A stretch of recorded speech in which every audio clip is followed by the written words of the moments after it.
अपने भाग्य मनाओ, अपने सौभाग्य मनाओ। उनकी रूप कांति को मैं कहां वर्णन करूं? कोटि कोटि किशोरी जी बाढ़ दई जाएं तो भी श्याम सुंदर की रूप की महिमा ना कही जा सके।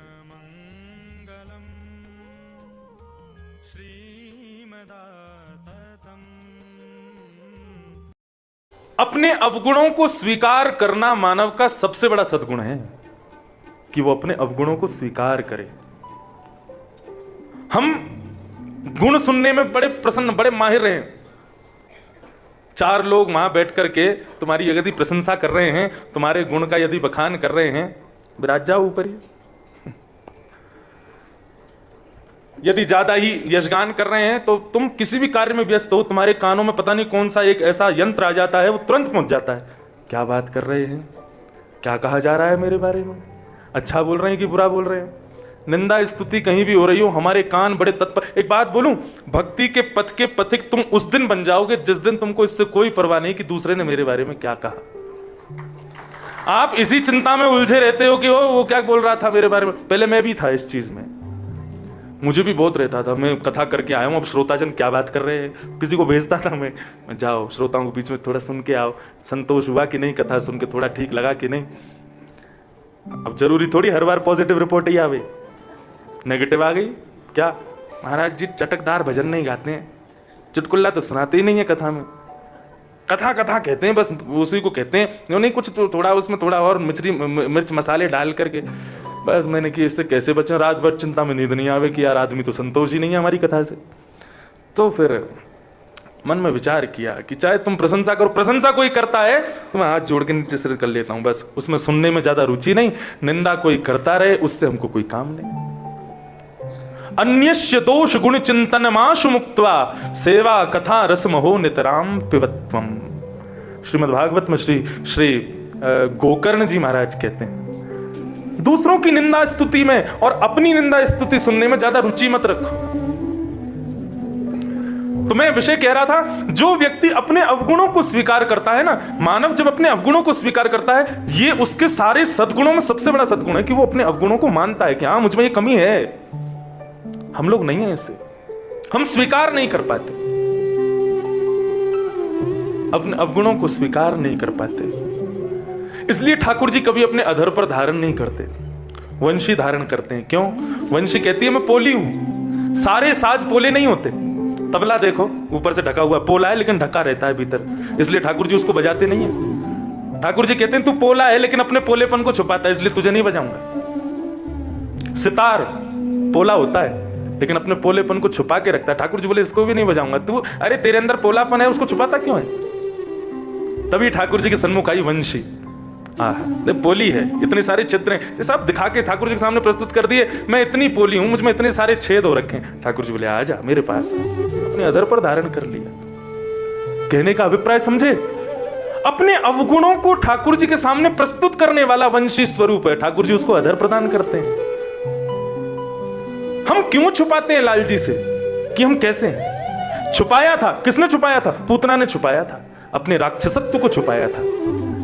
राक्षसी थी, काली थी, रूप सुंदर नहीं था, सुंदरी बन के गई, अपने राक्षसत्व को छुपा के गई, अपने रूप को बदल करके गई। तो क्या हुआ? जब ठाकुर जी के सन्मुख गई, कितनी अभागी पूतना, ठाकुर जी ने देखा नहीं उसको, रूप बदल के आई है, अपने आप को छुपा के आई है। इसलिए बंधुओं, अपने हृदय के पिटारे को जाकर के बद्री विशाल के सामने खोल दिया करो। लोग करते तो कान पकड़ने वाले, जो लोग मुझे मंदिर में दिखते हैं ना, कभी ऐसे कान पकड़ते हैं ठाकुर जी के, वो क्या करते हैं? वो अवगुणों को स्वीकार करते हैं। प्रभु आप तो सब जानते हो मैंने क्या क्या किए को कर्म, सब आपको पता ही है। कान पकड़ के क्षमा मांगता हूं, क्षमा मांग के चला जाता है। वो ये नहीं कह के जाता कि ऐसी शक्ति दो या ऐसी कृपा करो कि दोबारा ना करूं, वो केवल क्षमा मांग के जाता है। क्षमा की परिभाषा क्या है? क्षमा की परिभाषा क्या है? क्षमा जिससे मांगी जाए तो ये वचन देकर के मांगी जाए कि दोबारा ऐसी गलती ना होगी, तब क्षमा के योग्य हो, क्षमा के पात्र हो आप। क्षमा के पात्र कब हो? जब अपने अवगुणों को दोबारा दोहराने की गलती नहीं करोगे, ऐसा कह के ठाकुर जी से जाओ। स्वयं को खोल दो ठाकुर जी के सन्मुख, बता दो हम कैसे हैं, वो तभी स्वीकार करते हैं। नारद जी महाराज ने वही किया बद्रीनाथ भगवान के सन्मुख। वे स्पष्ट कह देते हैं भगवान मेरे अंदर अहमता ममता विद्यमान है, भले ही माया के द्वारा है। अब मैं भले ही वो बात एक विनोद में कह रहा था कि ठाकुर जी को दोष दे रहे हैं कि आपने शरीर दिया, आपकी माया से सब हुआ, लेकिन किसी भी प्रकार से सही नारद जी ने अपने अवगुणों को स्वीकार किया। भगवान कहते हैं अवगुण का स्वीकारीकरण जिस दिन होता है ना, उसी दिन से उस अवगुण पर काम करना शुरू हो जाता है, उस अवगुण को नष्ट करने की प्रक्रिया प्रारंभ हो जाती है जिस दिन अवगुण का स्वीकारीकरण होता है। नारद जी ने वही कहा, भगवान आप ही मुझे कोई योग बताओ, कोई मार्ग बताओ जिससे मैं आपको प्राप्त कर सकूं।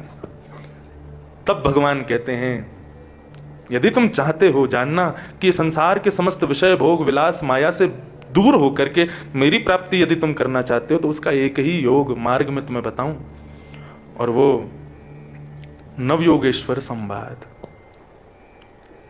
जहां पर 9 योगेश्वरों ने राजा निमि को उनके प्रश्नों के उत्तर के स्वरूप में एक संवादात्मक भाव से भाव बताए हैं। उसी नवयोगेश्वर संवाद को केंद्र में लेकर के हम लोग आगामी 6 दिन तक कथा श्रवण करेंगे। बंधुओं, मैंने पहले कल ही कहा था डायरी पेन ले लेना, क्योंकि यहां कही गई बातें हो सकता है मेरे से कमरे में पूछो तो मैं भूल चुका हूं, मेरे को भी याद नहीं रहेगी। मैं भी ये सब कथाएं जो यूट्यूब पर आती है ना, फिर मैं अपनी कथा खुद सुनता हूं मैंने क्या बोला था। आज पूज्य बापू बहुत अच्छी बात कह रहे थे, व्यासपीठ साधारण नहीं है, ये हमारी थोड़ी है, ये तो उसकी है जिसके नगर में हम आए हैं, वे तो व्यास हमारे पूर्वज। इस व्यासपीठ की पता नहीं एक अलग ही महिमा है, यहां बैठकर के वक्ता को पूर्व नियोजित होकर के आया ना, मैं ये बोलूंगा और वो वही बोल दे तो समझना उसने कथा करी नहीं है। शून्य होकर के आए, बैठ जाए और सामने श्रोताओं के मुखमंडल को देख करके जो शब्द निकले वो कथा है। लोग मुझसे कहते हैं कई बार आप ठाकुर जी के पुत्र उनकी जैसी कथा क्यों नहीं करते। मैंने कहा मैं ठाकुर जी जैसी कथा करूं तो लोग असमंजस में पड़ेंगे, कथा किसकी करवाएं, दोनों की एक सी है, कुछ तो अलग करूं। इसलिए मैं थोड़ी सी अपने सुख के लिए कथा कहता हूं, मुझे आनंद आ जाए, मेरा मन रूपी मयूर नृत्य कर जाए, मेरे रोए खड़े हो जाएं, मुझे लगता है कि मेरे भीतर बैठे मेरे गिरधर लाल प्रसन्न है, बस वो प्रसन्न है। और तो रूठे भले रूठे, तुम मत रूठो मालाधारी, वो नहीं रूठने चाहिए। सबको खुश करने के लिए यदि कथा कहें तो हजारों लोग कथा में आते हैं, सबकी मतियां अलग हैं। हमारे जो वाहन चालक भैया हैं ये कहें महाराज जी ऐसी कथा सुनाया करो जहां में खूब मार खाड़ हुए करे, एक दूसरे उठा उठा के फेंके करें लोग, उनको ऐसी कथा सुनने में रुचि है। किसी का आता महाराज जी आप केवल अष्ट सखाओं के पद ही गाया करो और कुछ मत बोला करो। किसी का भाव पूछो पिताजी महाराज, वो उनका ध्यान क्या रहता है जब कथा देखते हैं, कितने श्लोक बोले आज इसने कथा में, वो गिनती करते हैं, काउंटिंग। अगर वो 30, 35, 40 से कम में आ जाते हैं तो उस दिन वो प्रसन्न नहीं होते, उनको है कि खूब श्लोक बोलो, कथा श्लोकों से सजती है।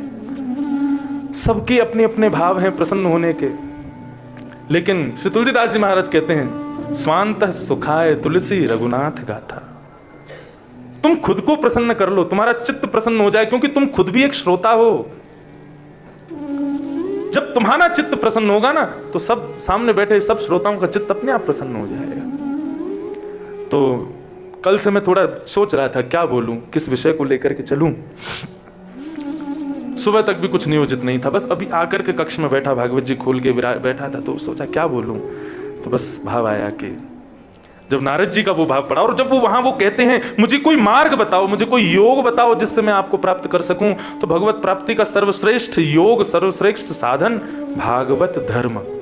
और यही भागवत धर्म इसी को कहते हैं, जो जिस संवाद से ये भागवत धर्म प्रकट हुआ उसी संवाद को कहते हैं नव योगेश्वर संवाद।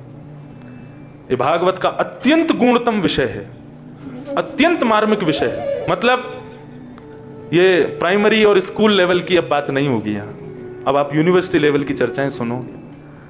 और इसी मध्य में नरनारायण भगवान का भी प्रसंग आएगा, पत्रिकाश्रम का भी विषय आएगा, सब विषय यहाँ प्रकट होंगे, उनको हम लोग स्पर्श करेंगे। तो नवयोगेश्वर संवाद,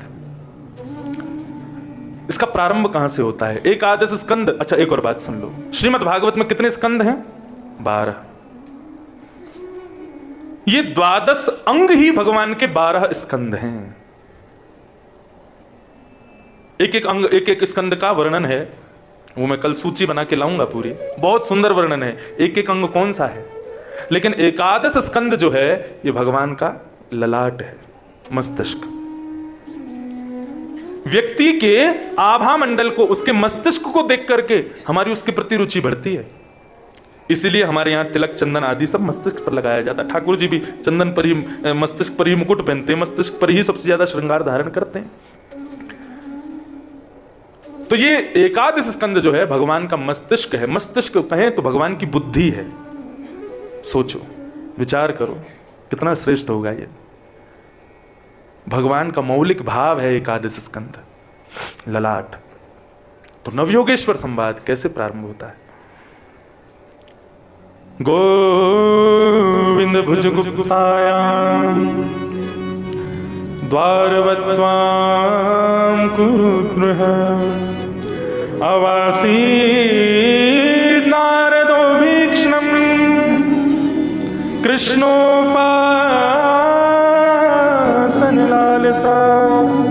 कृष्णोपासनलालसा।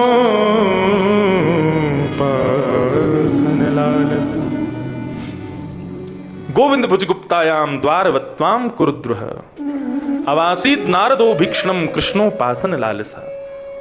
भगवान द्वारिका से द्वारिका का त्याग करके भगवान कहां गए बताओ? हम कथा में बताते हैं ना, 7वें दिन भगवान एक ज्योति बन के प्रकट हो गए, 7 बार आकाश में भ्रमण करके भागवत में प्रविष्ट हो गए। वो भागवत कहां प्रकट हुई? बद्रीनाथ। तो ठाकुर जी कहां आए द्वारिका से? सीधे बद्रीनाथ। और तो और स्वयं तो बद्रिकाश्रम आए ही भागवत में प्रविष्ट होने के लिए।